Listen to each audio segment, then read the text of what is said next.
I woke up to a miracle today. Triggers fade as I find my way. No judgment to lead astray. In this peaceful state I'll stay. Welcome back. Today we're going to be opening up Workbook Lesson 347. And it gives us a pretty startlingly direct answer about where all our upset really comes from. It has us trace our anger not to, the external event, but to the interpretation we made inside, often without even noticing we did it. Exactly. And that's really our mission here today. We're looking at the mechanics of the mind's internal decision process. Right. The whole point is to see how judgment, whether it seems really small or, extreme, functions specifically as this self-imposed wall, a barrier, that the mind designs to keep you from seeing the clear view, from seeing the miracle that's always there. We're really looking at that foundational choice against peace. The lesson just lays it right out there from the very first line, doesn't it? It makes that connection between anger and judgment totally inescapable. Let's just review the whole thing. Let's do it. It says, anger must come from judgment. Judgment is the weapon I would use against myself to keep the miracle away from me. Father, I want what goes against my will, and do not want what is my will to have. Straighten my mind, my Father, it is sick. But you have offered freedom, and I choose to claim your gift today. And so I give all judgment to the one you gave to me to judge for me. He sees what I behold, and yet he knows the truth. He looks on pain, and yet he understands it is not real, and in his understanding it is healed. He gives the miracles my dreams would hide from my awareness. Let him judge today. I do not know my will, but he is sure it is your own, and he will speak for me and call your miracles to come to me. That first line is it's everything. Anger must come from judgment. Yeah, it's a complete pivot from how the world sees it, isn't it? totally. It just takes all the justification for anger right off the table. The upset you feel isn't caused by the event. It's from the meaning you slapped onto it, the judgment. And that shifts the entire locus of control. Oh. It puts the responsibility right back where it belongs. The feeling of, say, frustration or anger, it isn't the problem itself. It's just the result. The symptom of a decision the mind made minutes, hours, maybe even years before.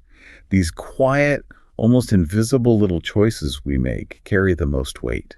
And that's the real subtlety we have to unpack here. We tend to think of anger as the sudden explosion, set off by some external thing. Right. A rude comment, traffic. Exactly. A piece of bad news. But what this is saying is that by the time that trigger happens, the mind's already made its choice. It's already picked its interpretation. It just reached for its default narrative without ever checking if that story actually makes any sense or if it even helps you. The interpretation is the event. That's it. The external thing, the comment, the delay, it's neutral. It means nothing. We provide the meaning. So if you have a pattern of judging the world as, say, unfair or hostile, then your mind will just grab that external event as proof. It uses it to confirm the judgment. And once that judgment is confirmed, bang, you feel the anger. Because now your mind perceives itself as being attacked or cheated. And that description of judgment as a weapon you use on yourself is so profound. It's designed to keep the miracle, that shift in how you see things, away. it's not just about judging other people. No, it's about the fundamental choice to rely on our own little interpretive system, which is always going to be flawed because it's based on the idea of separation in the first place. So when you condemn a person or a situation, you are attacking your own peace. Condemnation creates imprisonment. Forgiveness brings freedom. That's the law that governs perception inside this dream we're in. If you condemn, you've just drawn the boundary of your own experience. You've basically said, I'll only find peace on the other side of this line. Which brings us to that next point about injury being impossible. But believing in condemnation makes injury feel incredibly real inside the illusion.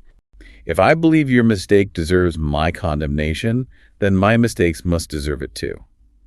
And then the mind starts seeing punishment everywhere because it offered punishment to the world first, You get trapped by the very judgment you were trying to use on somebody else. So that makes the weapon double-edged. It ensures the guilt just gets passed around. If I'm holding on to condemnation, I can't possibly believe I'm safe. And that leads right into those incredible lines from the prayer and the lesson. Father, I want what goes against my will, and do not want what is my will to have. The core conflict is just laid bare right there. Yeah. We are actively choosing a painful, made-up self-concept over the peace that is our actual inheritance. Self-condemnation is the act of defining yourself as separate, as flawed, and therefore as deserving of attack. Mm. And once the mind makes that decision about its identity, that it's this limited, guilty thing, it becomes fearfully defensive of that idea. It protects it. The manual says once this self-concept is made, you doubt everything but that. You become absolutely certain of your own painful self-made identity. And that is the trap. We get so busy defending this painful identity we literally just made up that we completely miss the truth that's guaranteed. We're just arguing for our own limitations. We argue for sickness, for lack, for struggle, because all those things fit the definition of the self we decided we were. But the lesson immediately pivots. It reminds you that the power of decision is still yours. You have the choice right now to just accept your rightful place as a co-creator. Letting go of judgment isn't just, a nice thing to do. It's an act of redefining who you are moment by moment. And the only way out of that self-condemnation is to let go of the whole mechanism of judgment. Just drop it. You give it all to the Holy Spirit, the one who is given to you to judge for you. And that judge sees the same situation you do. The pain, the mistake. But he knows the truth that's Yeah. behind the appearance. He looks Yeah. on the pain and understands it's not real. And in that understanding, the whole situation is healed. He gives it the true meaning, which is always correction. Right. The Holy Spirit doesn't measure your behavior or condemn you for the mistake. He just sees the error for what it is, a call for correction, and provides the clarity, the miracle that your own dream state would try to hide from you. The key is realizing that we don't know our own will. We've confused this painful self-concept with our actual self. Exactly. But the Holy Spirit is sure of our will because our will is the same as God's. So when you hand over judgment, you're just allowing that perfect clarity to speak for you and to call in the miracles that you were otherwise blocking. It's a real shift from measuring your performance to just accepting your guaranteed identity. It means seeing that the external world can never, ever truly define or hurt the truth of what you are inside. And that really sets the stage for how our internal decisions end up shaping our whole reality. If that internal decision, the judgment, is the thing creating our unhappiness, we have to look at what that judgment actually produces. If we decide internally that we're condemned, what kind of a world are we going to see? All the things you think you see are just reflections of the ideas in your mind. The world is a projection screen. It's a giant projection screen for whatever your internal thought system is. Your sight has only one purpose: to show you what your mind already desires and has judged as valuable. If your mind values grievances, you're going to see grievances everywhere you look. And this is that fundamental reversal of how the world thinks. The world teaches that what happens outside determines how you feel, what you see, what you value. Right. The Course teaches the exact opposite. Your thoughts determine the world you see. The kind of world you live in, then, is an undeniable reflection of the thoughts in your mind. An insane world comes from insane wishes, wishes for separation and guilt. A condemned world comes from judgment, And a gentle world. comes from forgiving thoughts. The world itself is meaningless. So if you're upset, it's because you're seeing a meaningless world. Insane thoughts make a world where there's no order, where chaos rules, and you can't have peace in chaos. Your thoughts are telling you where you are and what you think you are. If you see a world of suffering and loss and death, that is only a picture of your insane thoughts. You aren't letting your real thoughts shine their light on what you see. Exactly. You see no neutral things because you have no neutral thoughts. Your thoughts determine the world you see. We're always trying to join with what we see to make it part of our story, instead of just seeing it as neutral and letting it go. And the biggest anchor for this whole illusory system is our identification with the body. Yes. The mind that thinks it lives inside a body is described as sick. The body is the ultimate symbol of limitation, of frailty, of separation. So if you look for freedom in the body, you're literally looking in the one place it can never be found. If the mind believes it's a body, it's trapped by the body's rules. Time, vulnerability, the senses. And it has to be set free from that idea.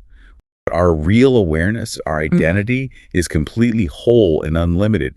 The ego, though, builds its entire plan around the idea of the body. It uses the senses to gather evidence that the world is real and its own separate existence is real. And the senses themselves are unreliable, right? The text says the body's eyes are blind, its ears are deaf, it can't think, it can't have effects. The body itself is inert. It's just there. It's purposeless until a mind gives it a purpose.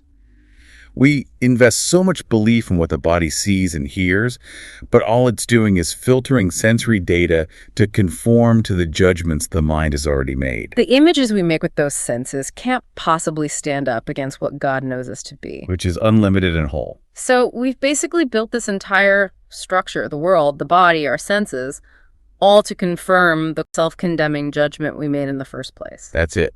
We're basically looking at our own decision projected outward, and then we're reacting to that projection as if it were the cause of our feelings. That's the function of the world of perception. It's a symbol of fear because it's a symbol of separation, which is the absence of love. The eyes deceive, the ears hear falsely, mistakes seem possible. The mind has to choose to let go of seeing itself as being contained by the body. The light of truth is in us, where God put it. And once you see the world and the body for what they are, just false evidence for a mistaken judgment, then you're ready. You're ready to take the only corrective step there is. Forgiveness. Forgiveness. If the world is just reflecting our insane thoughts, then forgiveness is how we undo that untruth. True forgiveness recognizes that what you thought your brother did to you didn't actually happen. It doesn't pardon sins and make them real. It's about seeing there was no sin in the first place. Forgiveness just looks right past the error. It sees it as a mistake, a misinterpretation, sure, but not as some fundamental evil or a permanent stain on the Son of God. It sees the idea of sin as false, so it lets it go. And what's left when that untruth is gone? The will of God. Perfect, without any judgment. The Course is so clear that forgiveness is its single aim. It's the entire curriculum. It is the legitimate goal of all the learning that's offered here. It prepares the way for what's beyond learning, which is knowledge. But while we're still in the learning phase, forgiveness is the only task. And it's enough. You don't have to try to force some final revelation. You just have to forgive the perception of sin. The mechanism for healing, then, is correction, which is called atonement. Atonement is just the undoing of errors. And our only responsibility in this whole process is to accept the atonement for ourselves. It means accepting that the error of separation and all the judgment of self and others that came from it was just a mistake. It wasn't a sin. Right. And this is a very practical moment-to-moment thing. The manual gives this really crucial instruction for a teacher of God. It says, if you feel irritation, any flicker of condemnation, judgment, anger, you must realize that you have made an interpretation that is not true. You turn within to your guide to the Holy Spirit and let Him judge the situation. The external event means nothing. Your internal interpretation is the only mistake. And by turning within for that correct judgment, you heal your own mind. And in your healing, The perceived person or situation that was irritating you is healed right along with you. this takes honesty, though. You can't want to be right and justified in your anger and also want peace. The final outcome is the remembrance of God, the return to who you really are. When you put cause and effect back in their true sequence, recognizing the cause is always in your mind, and the effect is the world you see. The learning just generalizes. And all the effects of the mistaken belief. Guilt, sickness, pain, disaster, suffering, they have no purpose anymore, so they're gone. They just stop seeming to be real. The process to get there is relinquishment, To heal, you have to learn to lay all judgment aside and just ask for what you really want in every circumstance. Which is always peace. Right. And that word relinquishment can sound a little scary at first. It's this period where you're giving up what you thought was valuable. Your defenses, your control, your grievances. Yeah. And if you see it that way, as giving up something desirable, it's going to create conflict. The mind is afraid it's losing something real. But the reality is that the teacher of God going through this process finds this happy lightheartedness right where they expected to find grief. They realized they weren't asked to sacrifice anything of value at all. They thought they were giving something up, but instead they just find a gift. You only give up the valueless. This is why wisdom is defined as the relinquishment of judgment, not as judgment itself. True wisdom is recognizing that your own judgment is worthless. It's based on incomplete, biased data from a self-concept you're trying to get rid of. So you make one final, sane choice. There is someone with me whose judgment is perfect, impartial, and based on all the facts. You are fundamentally as God created you, no matter what painful things you've made of yourself through judgment. So we've traced this whole path from that internal, invisible judgment all the way to this magnificent outcome of complete forgiveness and a healed perception. The goal is to keep practicing, because the practice is what changes your perception, for one. We're also told to practice forgetting all things except God's love. What you're withdrawing is the ego. What happens when we fail?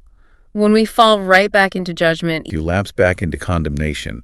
It is merely a mistake that calls for correction. Thank you for joining us for this exploration of Lesson 347. If you'd like to share a reflection or a question about this material, you can always reach us at ACIM at theworldharmonyproject.org. We will see you for the next lesson.